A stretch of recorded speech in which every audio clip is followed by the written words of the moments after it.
Καλησπέρα σας. Στην προηγούμενη εκπομπή κλείσαμε την κουβέντα μας με την αναφορά σε κάποιον πνευματικό τόπο όπου εκεί η ψυχή του ανθρώπου θα εξαγνιστεί από την αρνητική επίδραση της δυτής ενέργειας και η πραγματική πνευματική υπόσταση του ανθρώπου θα προετοιμαστεί για να επιστρέψει στην άειλη γενέτειρα πατρίδα της. Οι άνθρωποι λανθασμένα θεωρούν πως το υλικό του σώμα είναι και η πραγματική τους υπόσταση. Ο πραγματικός άνθρωπος είναι ένα απόλυτα πνευματικό «ον», περιβεβλημένο όμως από ενεργειακά κελιά φυλακής, τα οποία ονομάζει σώματα. Στον κόσμο μας, η μετάβαση σε εκείνον τον πνευματικό τόπο προετοιμασίας εύκολα συσχετίζεται με μία άλλη διαφορετική διαδικασία που προγραμματίζεται ως λύση εξαιτίας των επερχόμενων γεγονότων που πρόκειται να γνωρίσει η γη. Η παρόμοια αλλά διαφορετική αυτή κατάσταση είναι η μετάβαση στην αποκαλούμενη πέμπτη διάσταση. Ας πάρουμε όμως τα πράγματα από την αρχή, συνδυάζοντας επιπλέον και κάποιες άλλες πληροφορίες για δύο φαινομενικά άσχετα θέματα, όπου όμως θα συμβάλλουν στην μεγαλύτερη κατανόηση των γεγονότων που θα διαμορφώσουν το μέλλον μας. Η μία κατάσταση αποκαλείται the event, δηλαδή το γεγονός, και αφορά μία υπόθεση η οποία θα επηρεάσει μελλοντικά τη γη. Η άλλη είναι γνωστή ως Mandela Effect, δηλαδή φαινόμενο Μαντέλα, όπου όσο και αν φαίνεται παράξενο, σχετίζεται με το event. Αρχικά, ας αναλύσουμε ξεχωριστά κάθε μία από αυτές τις καταστάσεις που προαναφέραμε και στη συνέχεια ας τις συσχετίσουμε επειδή όλες είναι αλληλένδετες μεταξύ τους. Πρωτίστως θα εξετάσουμε πώς διαφορετικές ομάδες ανθρώπων αντιλαμβάνονται αυτή την παράξενη κατάσταση στην οποία θα βρεθεί ο πλανήτης στο μέλλον και την οποία αποκαλούν αόριστα the event, δηλαδή το γεγονός. Πολλοί βέβαια θα αναρωτηθούν για το πώς είναι δυνατόν να γνωρίζουμε για μία μελλοντική κατάσταση. Οι πηγές για το μελλοντικό αυτό συμβάν δεν είναι μία, αλλά πολλές. Εκτός λοιπόν από τις πληροφορίες κάποιων ενορατικών, υπάρχουν και κάποιες τεχνικές που ορισμένες χώρες έχουν αναπτύξει μέσω εξειδικευμένης τεχνολογίας και έτσι έχουν τη δυνατότητα να βλέπουν γεγονότα τα οποία θα συμβούν στο μέλλον, χωρίς όμως να έχουν την ευχέρεια να γνωρίζουν ακριβώς το πότε.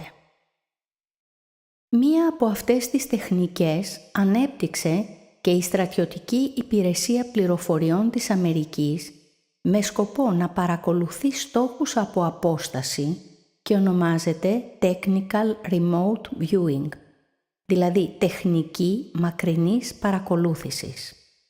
Εκτός όμως από τα προαναφερθέντα, υπάρχει και μια διαφορετική, απόρριτη πηγή πληροφοριών που ακόμη δεν θα συζητήσουμε και η οποία επιβεβαιώνει την προηγούμενη πληροφορία για το event.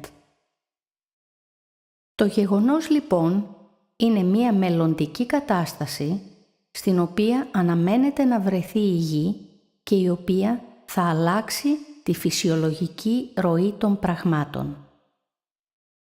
Οι υψηλά ιστάμενοι στην ιεραρχία του πλανήτη γνωρίζουν ότι πρόκειται να συμβεί κάτι παράδοξο, για το οποίο όμως δεν μπορούν να προσδιορίσουν ούτε τον ακριβή χρόνο, ούτε τον τρόπο που αυτό θα εκδηλωθεί. Μετά από αυτό το συμβάν, τα πάντα στον πλανήτη θα αλλάξουν και τα πράγματα θα γίνουν ανεξέλεγκτα.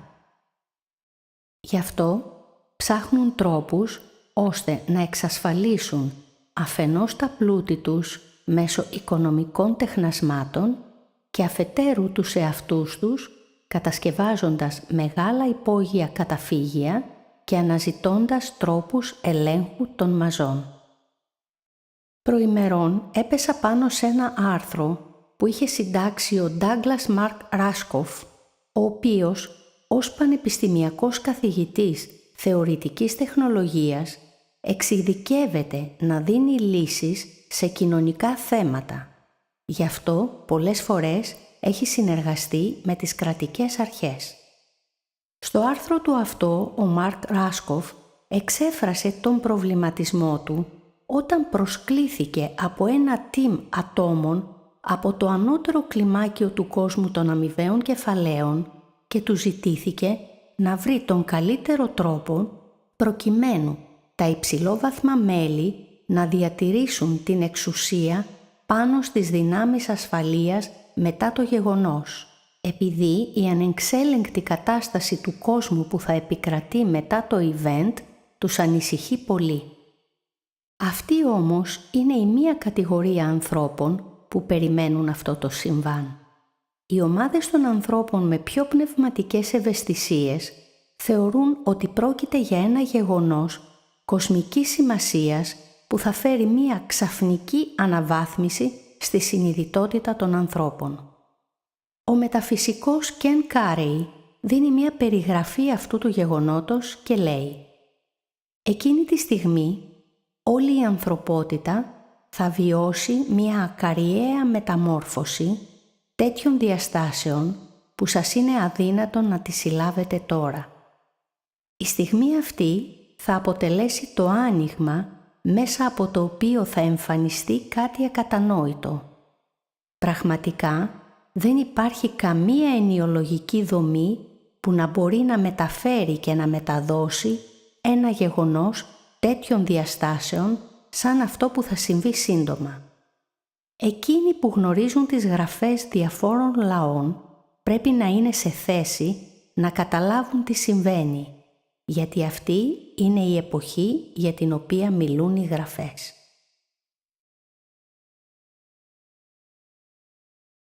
Άλλοι άνθρωποι συνδέουν αυτό το γεγονός με μία ανατροπή της φύσης και την αποδίδουν στο ονομαζόμενο φλας του ήλιου. Όλες λοιπόν αυτές οι ομάδες αναμένουν κάτι το οποίο θα προκύψει ξαφνικά και θα αλλάξει τη ροή του κόσμου μας. Κάθε μία από αυτές τις ομάδες όμως βλέπει μόνο μία από τις πολλές οπτικές του ίδιου θέματος.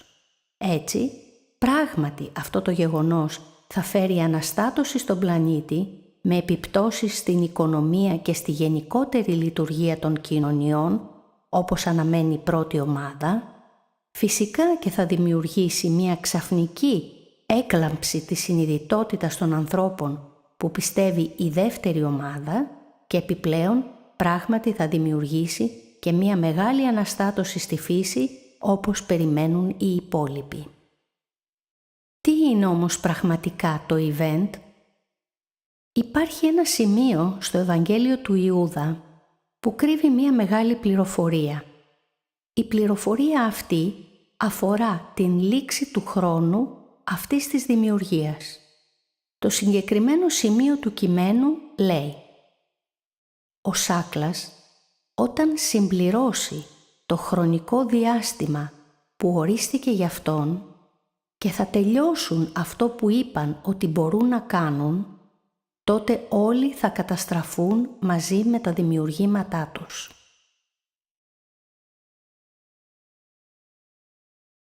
Η επίμαχη πρόταση είναι όταν συμπληρώσει το χρονικό διάστημα που ορίστηκε για αυτόν. Άρα, σε αυτή τη δημιουργία φαίνεται πως υπάρχει μία ημερομηνία λήξης. Μια υπερβατική πληροφορία που δόθηκε μέσω της Μπάρμπαρα Μαρσίνιακ μιλάει πάλι για το τέλος του χρόνου και λέει «Ο χρόνος καταρρέει. Η κατάρρευση του χρόνου συνεπάγεται τη διακοπή του ελέγχου των συχνοτήτων που ορίζουν τον κόσμο μας.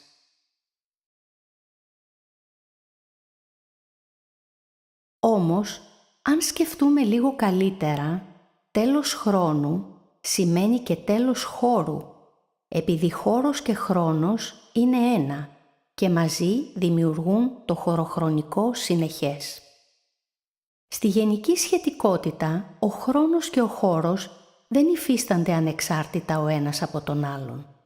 Αν λοιπόν ο χρόνος οριστεί συνδεδεμένος με το χώρο και όχι ανεξάρτητα από αυτόν, τότε ο χρόνος έχει μία αρχή και ένα τέλος, όπως έχει και ο χώρος. Οι εξισώσεις λοιπόν του Αϊνστάιν έδειξαν ότι ο χρόνος έχει αρχή και τέλος, πράγμα που δημιούργησε προβληματισμό στην τότε καθιστική ατάξη των φυσικών, αφού μέχρι τότε πίστευαν ότι ο χρόνος εκτείνεται επάπειρον και προς τις δύο κατευθύνσεις.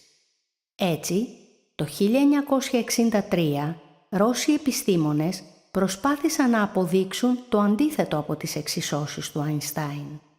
Όμως οι υπολογισμοί τους έπεσαν στο κενό και η επιστημονική κοινότητα τους απέρριψε. Τότε, οι Χόκινς και Πενρόουζ, βάσει των μαθηματικών μοντέλων της γενικής σχετικότητας, παρέκαμψαν την αντινομία του καθαρού λόγου που είχε εισαγάγει ο Καντ και εγκαταλείποντας την σιωπηρή υπόθεση ότι ο χρόνος είναι άπειρος, απέδειξαν ότι ο χρόνος έχει και αρχή αλλά και τέλος. Η εργασία τους μάλιστα αυτή κέρδισε το 1968 το δεύτερο βραβείο του Ιδρύματος Έρευνας για τη Βαρύτητα.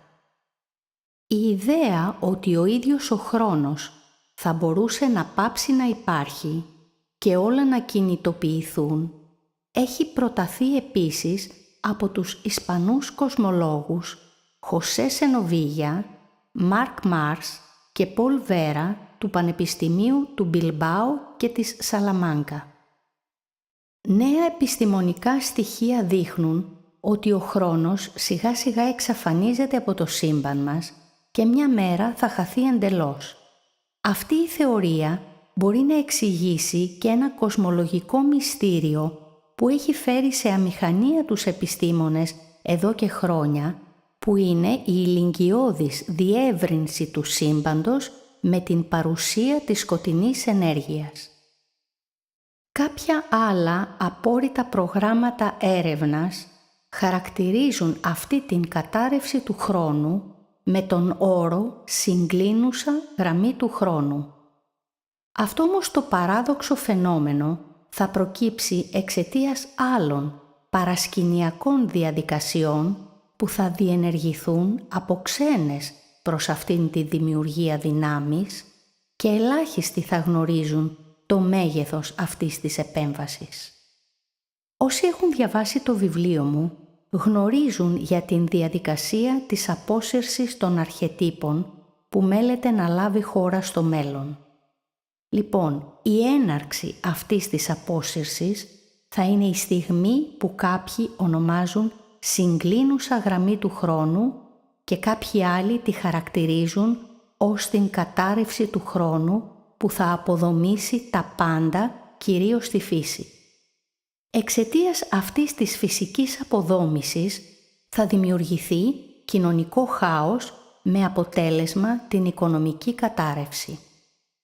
Η κλιματική αλλαγή και γενικώς τα έντονα καιρικά φαινόμενα δεν οφείλονται τόσο στη μόλυνση του περιβάλλοντος, όσο στο ότι πλησιάζουμε στη στιγμή του γεγονότος.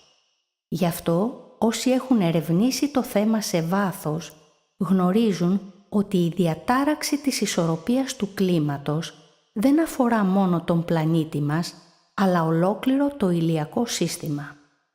Αυτό συμβαίνει επειδή το γεγονός δεν θα επηρεάσει μόνο τη Γη, αλλά ολόκληρο το σύμπαν.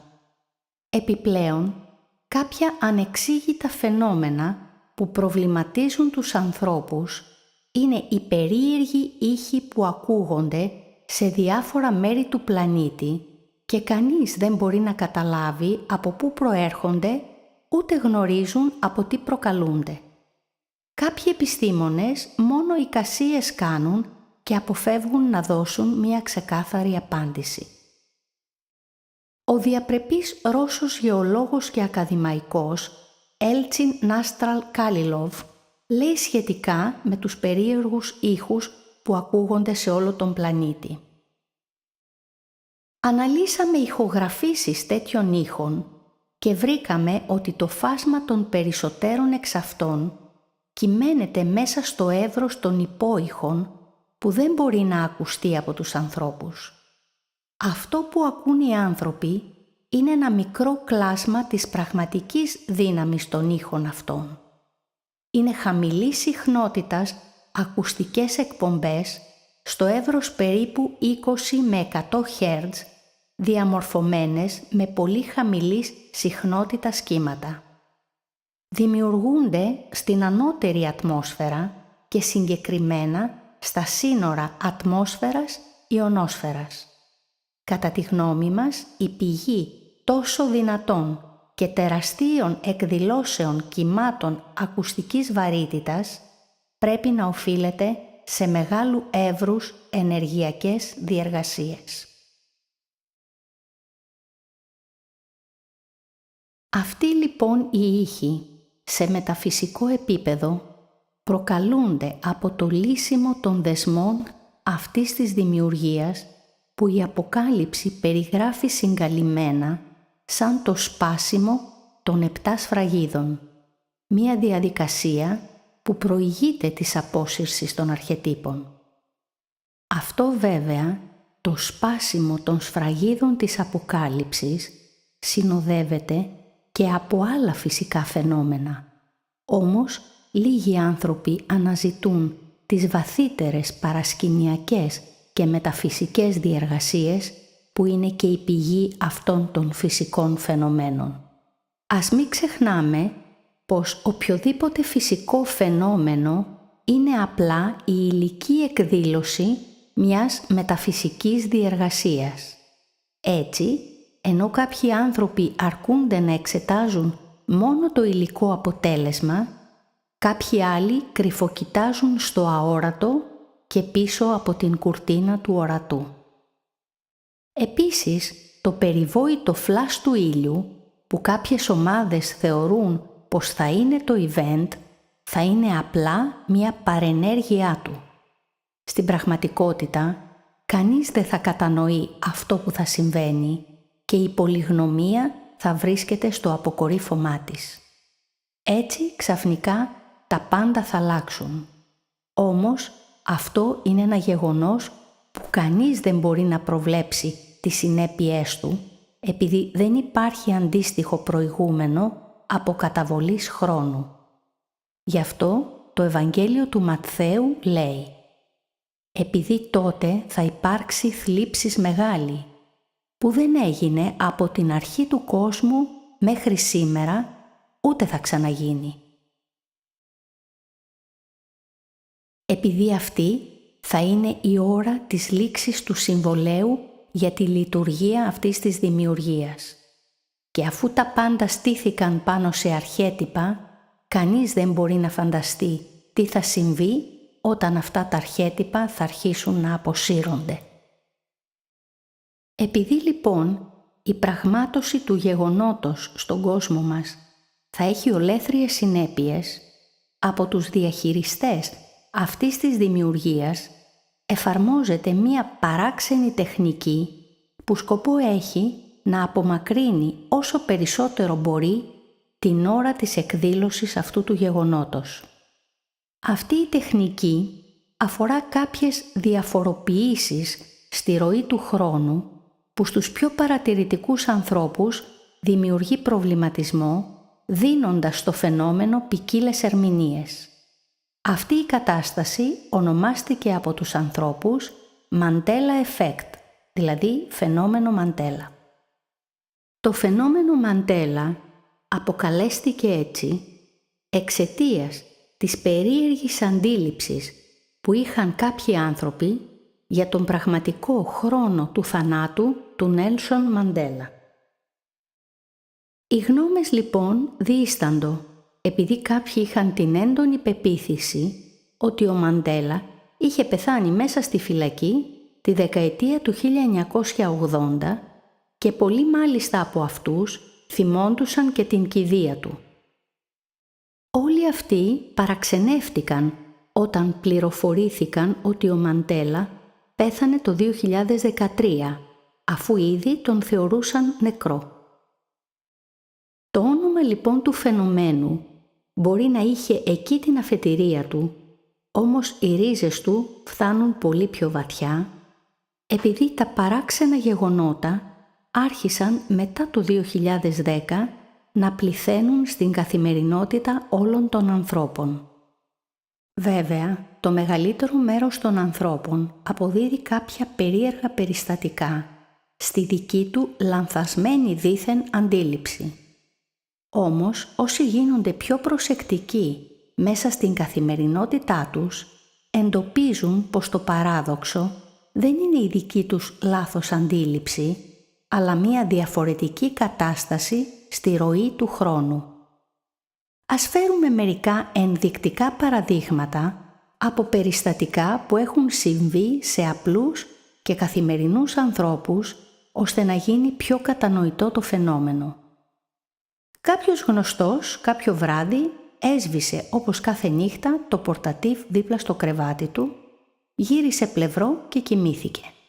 Κάποια στιγμή όμως, μέσα στη νύχτα ξύπνησε, βλέποντας το φως του πορτατίφ δίπλα του αναμένο. Κάποιος λιγότερο παρατηρητικός από τον συγκεκριμένο άνθρωπο θα θεωρούσε πως αποκοιμήθηκε με το φως αναμένο. Όμως εκείνος ήταν απόλυτα σίγουρος και θυμόταν ολοκάθαρα την κίνηση που έκανε όταν έσβηνε το φως του πορτατίφ δίπλα του. Τι πραγματικά συνέβη? Η άλλη περίπτωση είναι μιας κοπέλας που ξεσκόνιζε το σαλόνι στο σπίτι της. Κάποια στιγμή βγαίνει από το δωμάτιο παίρνοντας μαζί της και το ξεσκονόπανο για να πάει να συνεχίσει τη δουλειά της στο υπνοδωμάτιό της. Αφού ξεσκόνισε 1-2 έπιπλα, διαπίστωσε πως είχε ξεχάσει στο σαλόνι το καθαριστικό σπρέι. Αφήνει λοιπόν το ξεσκονόπανο στο κομοδίνο του υπνοδωματίου και επιστρέφει στο σαλόνι για να πάρει και το σπρέι.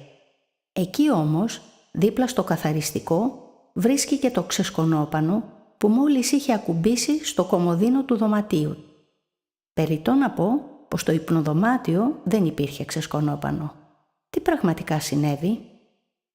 Ένα τρίτο περιστατικό που αναστάτωσε ένα άτομο ήταν μία κλειδωμένη πόρτα ενός δωματίου του σπιτιού του που πάντα ήταν ξεκλείδωτη, ενώ κανείς άλλος δεν βρισκόταν στο σπίτι για να την κλειδώσει. Τέταρτη περίπτωση που κάποιοι μπορεί να την γνωρίζουν επειδή το περιστατικό κοινοποιήθηκε δημόσια και στο Facebook. Κάποια κοπέλα αποφάσισε να μετατρέψει ένα καλοκαιρινό παντελόνι της σε βερμούδα. Το κόβει, το ράβει και το φυλάει στην ντουλάπα της. Περνάει ο χειμώνας και ξανακατεβάζει τα καλοκαιρινά της ρούχα από το πατάρι. Όταν με έκπληξη βλέπει πως το παντελόνι που είχε μετατρέψει σε βερμούδα το προηγούμενο καλοκαίρι ήταν και πάλι ολόκληρο. Η κοπέλα εντυπωσιάστηκε τόσο πολύ από αυτό το περιστατικό που το κοινοποίησε και στο Facebook. Τι πραγματικά όμως συνέβη? Αντικείμενα που βρίσκονται σε λάθος θέση ή χάνονται εντελώς ξαφνικά και εμφανίζονται πάλι εκεί που τα αναζητήσαμε πριν λίγη ώρα. Είναι από τα συνηθισμένα περιστατικά που συμβαίνουν καθημερινά στη ζωή των ανθρώπων και σχεδόν όλοι τα αποδίδουν στην έλλειψη της παρατηρητικότητάς τους. Όταν όμως κάποιοι αποφασίσουν μέσα στην ημέρα να γίνουν πιο συνειδητοί και πιο παρατηρητικοί, τότε αυτά τα συμβάντα παίρνουν άλλη διάσταση. Τα περιστατικά είναι πραγματικά πάρα πολλά, όμως πάρα πολλές είναι και οι ερμηνείες του φαινομένου, με τους ψυχολόγους να έχουν τον πρώτο λόγο χαρακτηρίζοντας το φαινόμενο ως παραμνησία. Όμως, κανονικά, τον πρώτο λόγο δεν θα έπρεπε να τον έχουν οι ψυχολόγοι, αλλά οι αστροφυσικοί. Βέβαια, είναι προτιμότερο να βγάλεις μια μερίδα ανθρώπων προβληματική από το να αποκαλύψεις χωροχρονικές ανομαλίες και να δημιουργήσεις κοινωνική αναστάτωση. Κάποιοι αιτιολογούν το γεγονός υποστηρίζοντας πως μεταφερθήκαμε σε ένα παράλληλο σύμπαν και γι' αυτό ορισμένοι άνθρωποι έχουν μνήμες από τα γεγονότα του προηγούμενου σύμπαντος. Όμως, τα παράδοξα γεγονότα συνεχίζουν να συμβαίνουν σχεδόν καθημερινά σε πολλούς ανθρώπους. Άρα, δεν είναι μια κατάσταση που έγινε και τελείωσε, αλλά συνεχίζεται. Κάποια άλλη μερίδα ανθρώπων ισχυρίζεται πως τον έλεγχο του χρόνου τον έχουν υψηλόβαθμα στελέχη της ελίτ του πλανήτη και πως τον διαχειρίζονται προς όφελός τους. Αυτό όμως είναι μόνο ένα μικρό μέρος της αλήθειας, επειδή στην πραγματικότητα ο έλεγχος του χρόνου δεν βρίσκεται στην ελίτ των ένσαρκων ανθρώπων, αλλά σε πολύ υψηλά ιστάμενες, άσαρκες οντότητες, στελέχη της ιεραρχίας αυτού του κόσμου. Το γεγονός της ύπαρξης πολλών παράλληλων συμπάντων δεν είναι απλά μία θεωρία συνωμοσίας, ούτε εικασία των γραφικών. Είναι μία απόδειξη των αστροφυσικών επιστημόνων. Όπως είπαμε σε προηγούμενη εκπομπή, στην πραγματικότητα το σύμπαν μας είναι μία επίπεδη επιφάνεια που ο εγκέφαλός μας της δίνει τη μορφή που βλέπουμε. Ο Αϊνστάιν περιγράφει έναν χωροχρόνο που είναι λίος και ομαλός σαν ένα ελαστικό φύλλο και οι επιστήμονες αυτό το τεντωμένο ελαστικό φύλλο χωροχρόνο το αποκαλούν βράνη. Τέτοια λοιπόν τεντωμένα ελαστικά χωροχρονικά φύλλα υπάρχουν πολλά και επάλληλα μεταξύ τους, τα οποία οι επιστήμονες ονομάζουν παράλληλα σύμπαντα και οι ανθρώπινες αισθήσεις αυτά τα επίπεδα φύλλα τα αντιλαμβάνονται σφαιρικά. Οι εξισώσεις του Αϊνστάιν δείχνουν ότι μια χωροχρονική ανομαλία δεν προκαλεί απλά μια λακκούβα στο φανταστικό επίπεδο φύλλο του χωροχρόνου, δηλαδή τη βράνη, δημιουργεί ένα τούνελ που τρυπάει το επίπεδο φύλλο και στιγμιαία μας συνδέει με την άλλη του πλευρά με ένα παράλληλο σύμπαν. Κάτι τέτοιο λοιπόν συμβαίνει στην περίπτωση που αποκαλείται Mandela Effect. Ας συνδέσουμε λοιπόν τώρα αυτό το θέμα με το προηγούμενο, δηλαδή με το αποκαλούμενο event. Η γραμμική ανάπτυξη των γεγονότων στο χώρο δημιουργεί την αντίληψη του χρόνου. Η μετατόπιση δηλαδή στη χωρική βράνη δημιουργεί την ψευδαίσθηση του περάσματος του χρόνου. Αν λοιπόν σε κάποιο σημείο όλων των παράλληλων βρανών υπάρχει μια καθοριστική παρέμβαση, όπως είναι το event, που στη συνέχεια αλλάζει την ομαλή ροή των πραγμάτων, τότε η ευθύγραμμη και κατ' επέκταση συντομοτέρα μετατόπιση στη χωρική βράνη θεωρείται ολέθρια.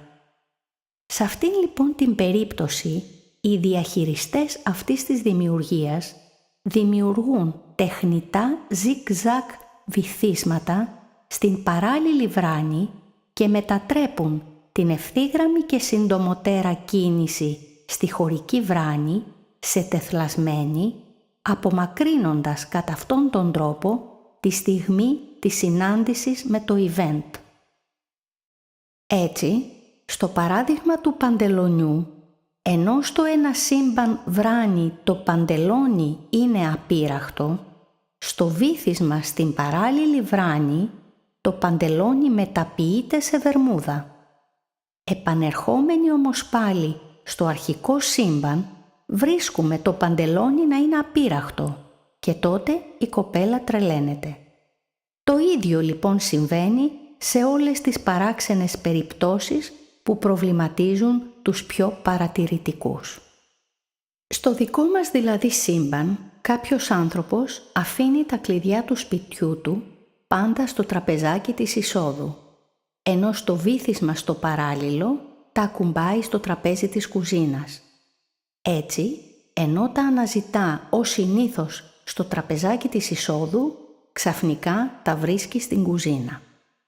Αυτά βέβαια τα πολύπλοκα τεχνάσματα με τον χρόνο δεν τα μεθοδεύουν άνθρωποι, επειδή είναι πολύ εξειδικευμένα και εντελώς σύνθετα που υπερβαίνουν τις δυνατότητες και τις τεχνικές των ανθρώπων, επειδή αυτά γίνονται σε μαθηματικά επιλεγμένα σημεία και στιγμές του χωροχρόνου και όχι σε καθολικό επίπεδο. Αυτές λοιπόν είναι αποκλειστικά ενέργειες των άσαρκων διαχειριστών αυτής της δημιουργίας που τα απόκρυφα Ευαγγέλια αποκαλούν άρχοντες.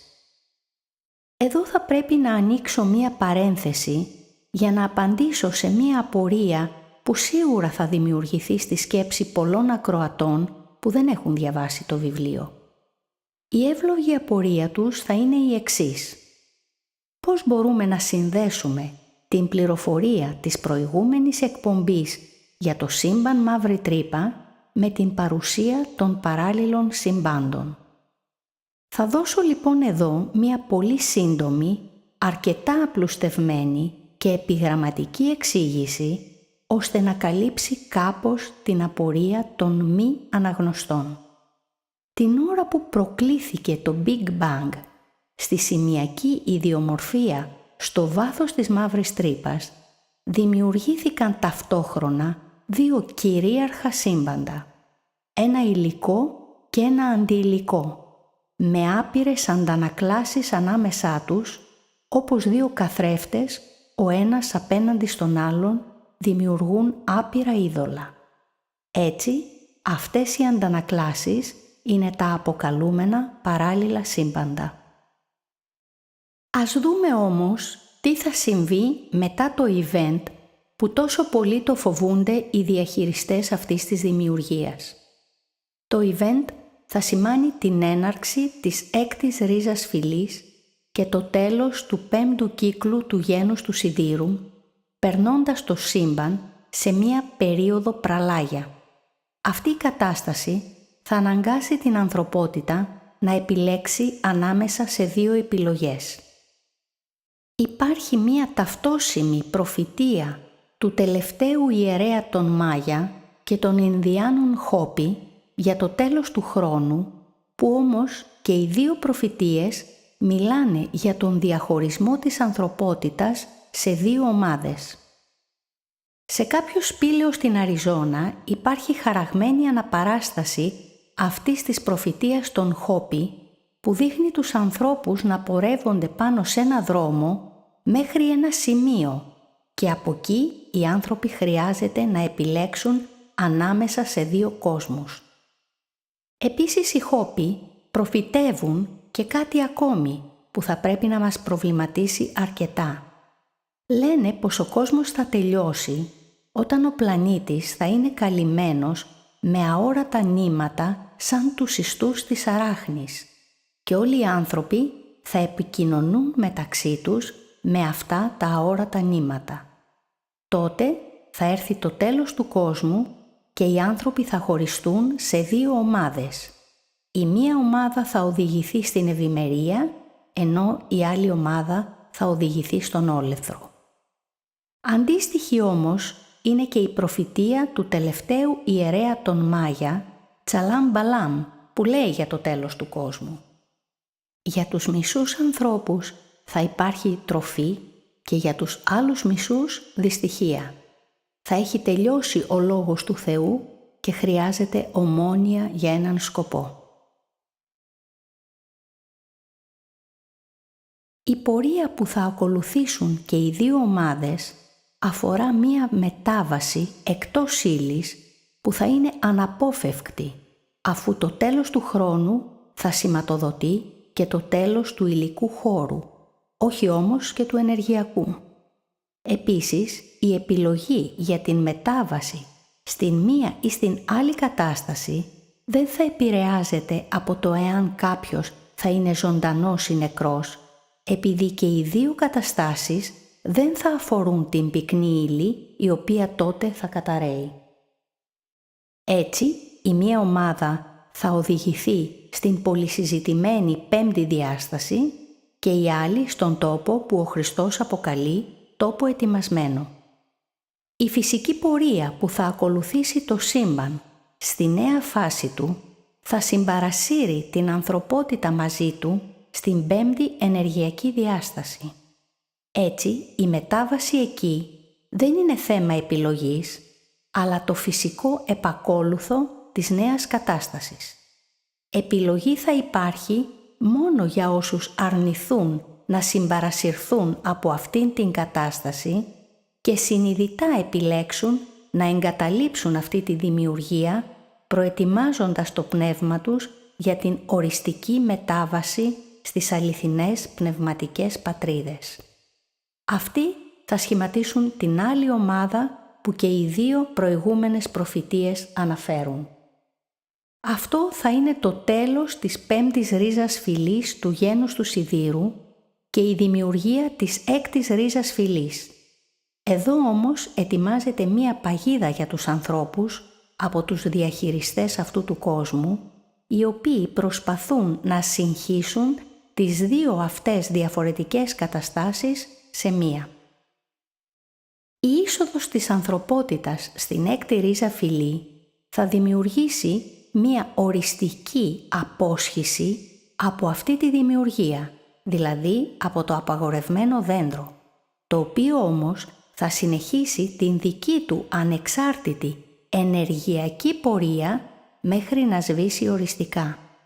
Μοιάζουν δηλαδή ο άνθρωπος και το υλικό σύμπαν σαν δύο ανεξάρτητα σημεία που κινούνται σε δύο διαφορετικούς κύκλους.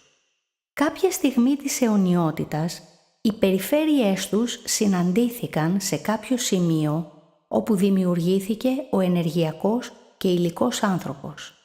Στη συνέχεια, ακολουθώντας το κάθε ένα από αυτά τα δύο σημεία, άνθρωπος και σύμπαν, τη δική του τροχιά θα απομακρυνθούν μεταξύ τους.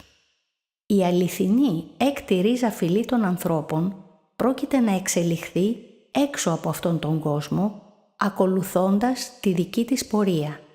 Αντίθετα, μια εντελώς δική του πορεία και ανεξάρτητη του ανθρώπου πρόκειται να ακολουθήσει το ενεργειακό σύμπαν.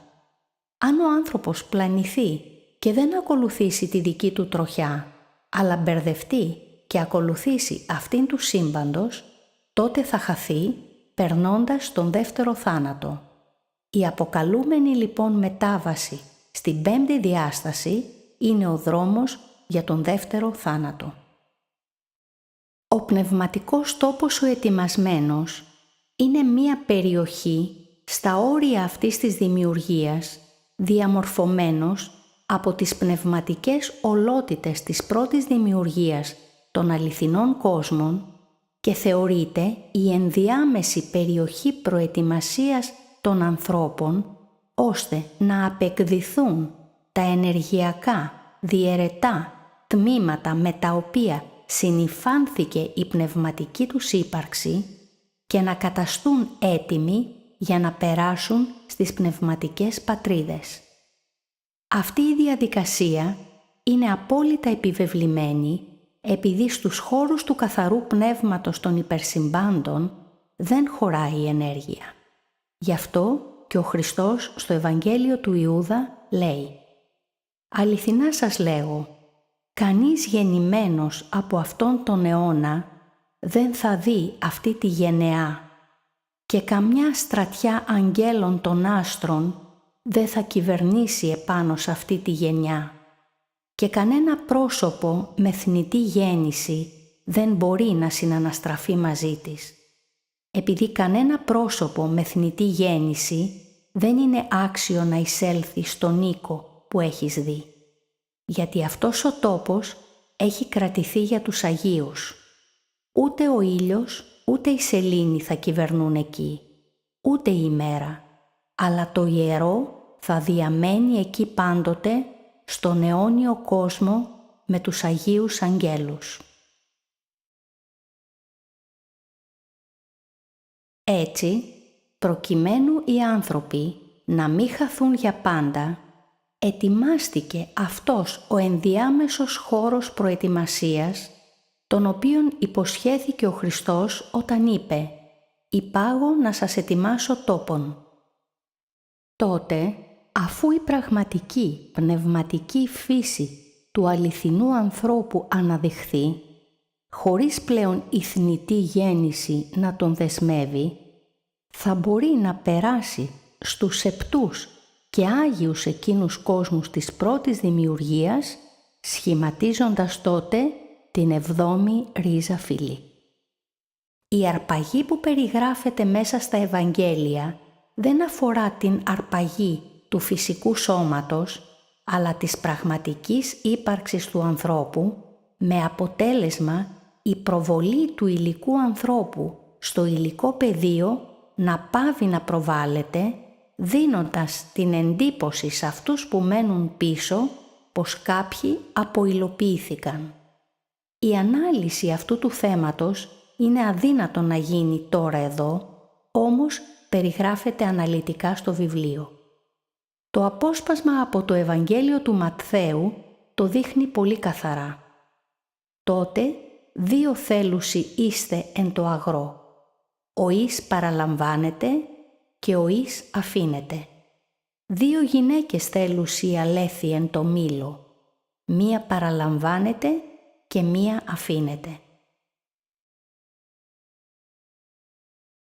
Αυτή λοιπόν θα είναι η πραγματική και σωτήρια επιλογή των ανθρώπων. Αντίθετα, την άλλη ομάδα που δεν θα περάσει στον τόπο τον ετοιμασμένο, αλλά θα ακολουθήσει την πορεία του σύμπαντος, την περιμένει μια άλλη διαφορετική ζωή. Η μετάβαση στην πέμπτη διάσταση αφορά την εγκατάσταση σε μια ενεργειακή περιοχή μέσα στο αυγό αυτής της δημιουργίας.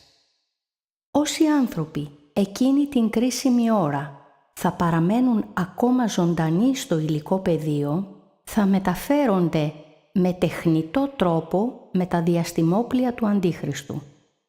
Για τις ψυχές όμως των νεκρών που δεν επέλεξαν τον τόπο τον ετοιμασμένο, η μετάβαση στην πέμπτη διάσταση θα γίνει με μια διαδικασία παρόμοια της σημερινής μετενσάρκωσης.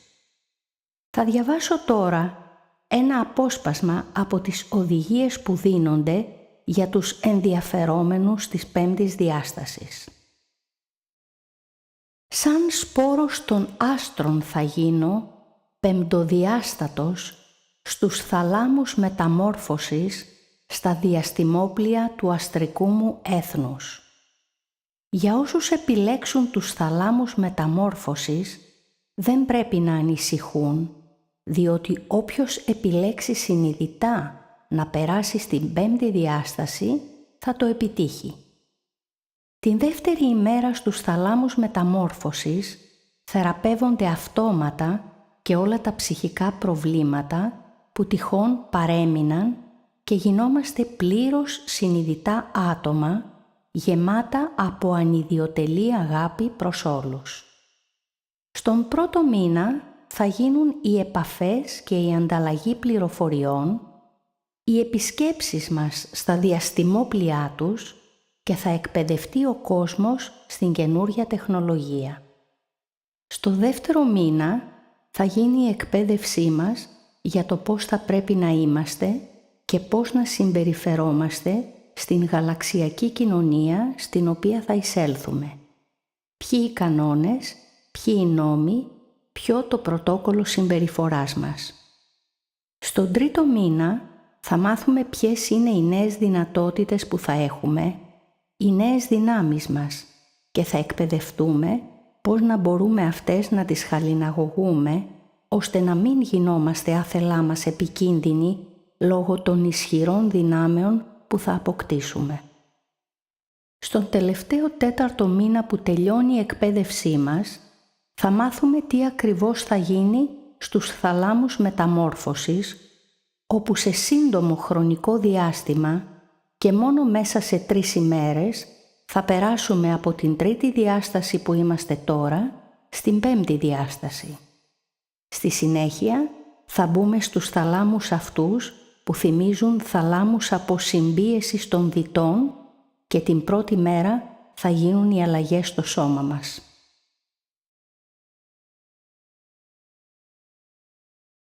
Όμως, αυτή η μετάβαση στα διαστημόπλια προετοιμασίας οργανώνεται εδώ και πολύ καιρό, ώστε την επίμαχη ώρα, όταν ο πανικός θα έχει κυριεύσει τους ανθρώπους εξαιτίας του event και δεν θα γνωρίζουν ούτε τι συμβαίνει, ούτε τι θα πρέπει να κάνουν, εκπαιδευμένα άτομα θα δίνουν τις οδηγίες και θα οδηγούν τους ανενημέρωτους ανθρώπους στην καταστροφή.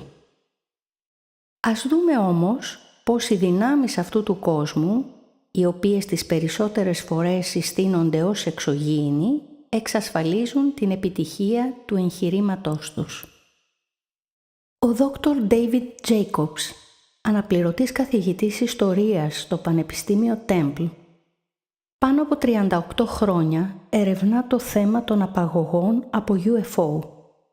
Σε συνέντευξη που έδωσε, εξέθεσε τα ευρήματα των ερευνών του και ανέπτυξε την θεωρία του σχετικά με το στόχο αυτών των απαγωγών. Σχετικά με το θέμα μας λέει: όλα όσα συμβαίνουν πάνω στο εξωγήινο σκάφος γίνονται για κάποιο σκοπό.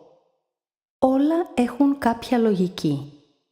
Όλα είναι ορθολογικά και όλα είναι κατανοητά εάν υπάρχουν αρκετές πληροφορίες. Δεν πρόκειται για μία διαδικασία μάθησης. Δεν είναι κάποιο πείραμα.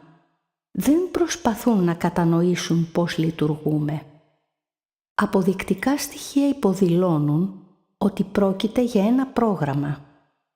Υπάρχει λόγος που το πρόγραμμα αυτό έχει τεθεί σε εφαρμογή. Αυτό καταδεικνύεται ξεκάθαρα από τα αποδεικτικά στοιχεία. Και μετά αρχίζεις να έχεις μια σειρά από αλόκοτες μαρτυρίες, αλλά σε επαναλαμβανόμενα μοτίβα, όπου οι απαχθέντες άνθρωποι λένε πως στο μέλλον θα έχουν να επιτελέσουν ένα έργο και το έργο τους είναι να στέκονται σε μία γωνία και όταν πανικοβλημένοι άνθρωποι θα περνάνε από μπροστά τους θα τους λένε «Είναι όλα εντάξει, όλα καλά, απλά συνεχίστε να προχωράτε, προχωρήστε προς αυτή την κατεύθυνση» και κάνουν εξάσκηση πάνω σε αυτό. Και το κάνουν αυτό κάπως σαν να ξέρουν ότι στο μέλλον θα χρειαστεί να το κάνουν.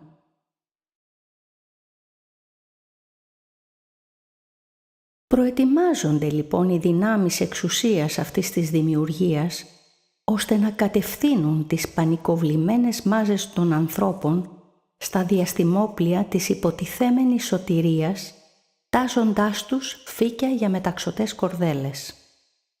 Όμως το σχέδιο είναι πολύ μεγάλο και πολύπλοκο, που δεν είναι της παρούσης να αναλυθεί. Ας δούμε όμως πώς καταλήγουν όλοι αυτοί με τα μεταλλαγμένα πλέον σώματα που προορίζονται να μεταφερθούν σε κάποιες ενεργειακές περιοχές αυτής της δημιουργίας που τις βαφτίζουν πέμπτη διάσταση. Θα αναρωτηθούν βέβαια πολλοί αν υπάρχουν στοιχεία που να μας δείχνουν αυτή την κατάληξη. Και όμως υπάρχουν. Το 1945 ένα εξωγήινο επανδρωμένο σκάφος συνετρίβει στο Ρόσουελ. Ο αξιωματικός Φίλιπ Κόρσο, επικεφαλής του τμήματος έρευνας και ανάπτυξης, που ήταν υπεύθυνος για την ανάλυση της τεχνολογίας του σκάφους, κατέληξε στο συμπέρασμα ότι επρόκειτο για μία χρονομηχανή και ότι τα μέλη του πληρώματος του εξωγήινου σκάφους που είχε συντριβεί ήταν γενετικά τροποποιημένα όντα που κατασκευάστηκαν από ανθρώπους του μέλλοντος επειδή είχαν εντελώς ανθρώπινα χαρακτηριστικά αλλά διαφοροποιημένη υλική σύσταση. Εδώ όμως ο Κόρσο ξεγελάστηκε, επειδή τότε δεν μπορούσε να φανταστεί ότι αυτά τα υποτιθέμενα τροποποιημένα όντα είναι οι ίδιοι οι άνθρωποι του μέλλοντος που διάλεξαν την πέμπτη διάσταση στη νέα φάση του σύμπαντος. Έτσι, το σκάφος του Ρόσουελ χαρακτηρίστηκε σαν μία χρονομηχανή σχεδιασμένη και κατασκευασμένη από τους ανθρώπους του απότατου μέλλοντος και όχι από τους κατοίκους ενός μακρινού ηλιακού συστήματος.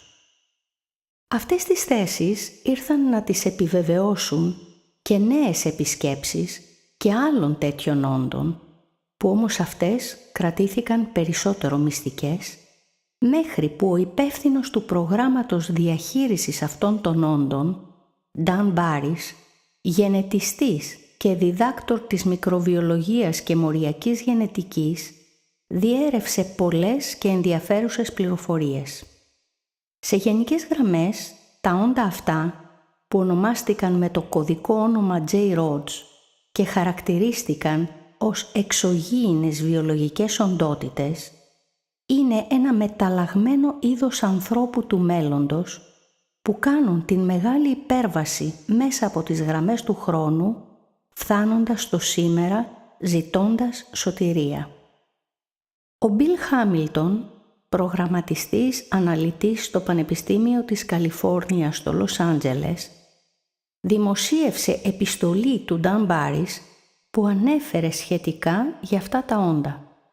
Η επιστολή αυτή λέει: «Αρχικά, η πρώτη εκπαιδευτική εμπειρία μου από το πρόγραμμα υδροχόος και την εξωγήινη βιολογική οντότητα ενίσχυσαν ακόμη περισσότερο αυτές τις πεποιθήσεις. Δεν είχα κανένα λόγο να απορρίψω τον ισχυρισμό του εξωγήινου φίλου μου που μου δήλωνε ότι το είδος του αποτελεί μετάλλαξη του ανθρώπινου είδους. Αν είναι έτσι τα πράγματα, καθώς το μέλλον μας ως σημερινό ανθρώπινο είδος μοιάζει να εξαντλείται σύμφωνα με όλες τις επιστημονικές ενδείξεις, η γενετική απόκλιση που δημιούργησε τη διαφορά ανάμεσα σε εμάς ως σημερινούς ανθρώπους και εμάς ως είδος J-Rod μελλοντικά βρίσκει άνετα τη θέση της στο πλαίσιο του ίδιου μηχανισμού που αποτελεί προϋπόθεση για τη βαθμιαία ανάπτυξή μας από τα ανθρωποειδή στους σύγχρονους ανθρώπους που βλέπουμε σήμερα. Σε συνδυασμό δε με την ψυχολογική φύση του J-Rod, ένα μελλοντικό, εξελιγμένο, λογικό και μαθηματικό-επιστημονικό είδος, τα στοιχεία αυτά εναρμονίζονται χωρίς ιδιαίτερη δυσκολία με τη θεωρία της σύγχρονης εξελικτικής βιολογίας. Αυτό έγινε αφορμή να πλησιάσω περισσότερο τον J-Rod. Τότε όλα άρχισαν να αλλάζουν. Καταρχήν η εμπειρία μου με τον J-Rod και η προθυμία του να υποφέρει για το είδος του και το είδος μας με συνεπήραν. Με βάση τις συνεχείς δηλώσεις του, το λογικό αυτό έμοιαζε μάλλον να λαχταρά να διορθώσει μία σειρά από σφάλματα, κρίσεις και γεγονότα που κατέληγαν μελλοντικά στον αποχωρισμό μας από την πνευματική μας φύση. Αναζητούσε κάτι που έχασε. Δεν οθούνταν από κάτι που κέρδισε. Αμέσως άρχισα να εξετάζω τα δεδομένα με μεγάλη προσοχή. Τελικά ανακάλυψα, ανερώντας την εξελικτική βιολογία, ότι το ανθρώπινο είδος είναι κάτι πολύ παραπάνω από το γενετικό του υλικό. Βρισκόμαστε εδώ με το τωρινό μας παρουσιαστικό, ζητώντας βοήθεια, μου είπε κάποτε ο J-Rod. Η δήλωση αυτή με άφησε άφωνο και με παρέλυσε. Μου επιβεβαίωσε ότι οι σημερινοί άνθρωποι, στην τωρινή φάση της εξέλιξης του είδους μας, κατέχουμε ένα μοναδικό συνδυασμό πνεύματος ύλης, που επιτρέπει να έρθουμε σε επαφή με την πηγή της γένεσης από την οποία προέρχεται η ζωή στη γη. Αυτός είναι ο λόγος της επαφής της φυλής μας με εσάς, είπε ο J-Rod.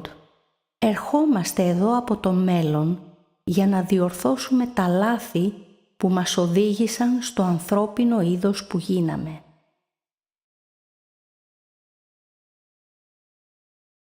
Και μια τηλεπαθητική πληροφορία από αυτά τα όντα προς την Μπάρμπαρα Μαρσίνιακ επιβεβαιώνει την προηγούμενη ομολογία και λέει: «Υπάρχει ένα σημείο πολύ μακριά στο δικό σας μέλλον, όπου οι φύλακες του χρόνου ανησυχούν πολύ για την τροπή που έχουν πάρει τα πράγματα. Ερχόμαστε από το μέλλον και ψάχνουμε μέσα στους διαδρόμους του χρόνου. Αυτή είναι η αποστολή μας. Από το πιθανόν μέλλον από όπου ερχόμαστε, στόχος μας είναι να αλλάξουμε το παρελθόν. Η πρόθεσή μας είναι να αλλάξουμε το πιθανόν μέλλον στο οποίο λειτουργούμε, γιατί αυτό το πιθανό μέλλον, στην εξέλιξη της νέας κίνησης του σύμπαντος, οδηγείται σε τυραννία. Ο πολιτισμός μας βρίσκεται στο μέλλον σε σχέση με εσάς και βρίσκεται σε κίνδυνο, γεγονός που μας όθησε σε ένα ταξίδι για την αναζήτηση μιας λύσης. Βρισκόμαστε στο μέλλον σας και προκειμένου να ανακαλύψουμε τι συμβαίνει, πήγαμε ακόμη πιο μακριά για να συναντήσουμε τους δασκάλους μας, τους φύλακες της ύπαρξης, που αποκαλούνται επίσης φύλακες του χρόνου. Εκείνοι μας δίδαξαν πώς να διασχίσουμε το χρόνο και έτσι ταξιδέψαμε πίσω στο χρόνο για να ανακαλύψουμε πού είχαν αποθηκευθεί και κλειδωθεί τα γεγονότα.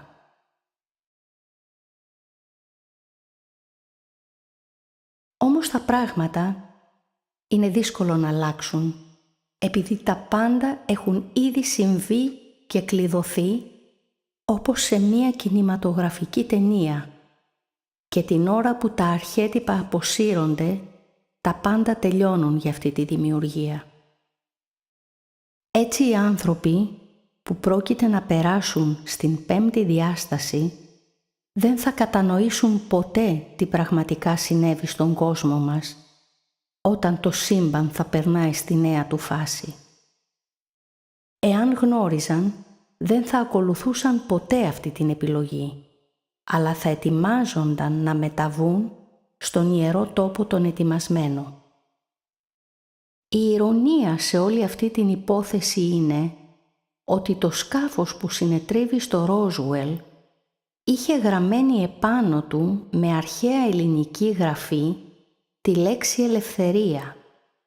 Πολλοί Έλληνες κολακεύτηκαν από αυτό, επειδή προφανώς δεν γνώριζαν το δράμα των όντων που υπήρχαν μέσα στο σκάφος.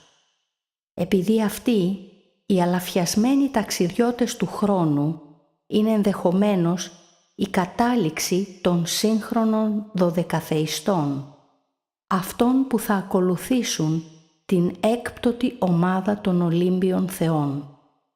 Όμως αυτοί επιστρέφουν στο σήμερα γεμάτοι απόγνωση, ψάχνοντας μέσα στους διαδρόμους του χρόνου για λύτρωση, επειδή τελικά προδόθηκαν από τους Ολύμπιους θεούς τους, δίνοντας στην χρονομηχανή τους το ελληνικό όνομα ελευθερία.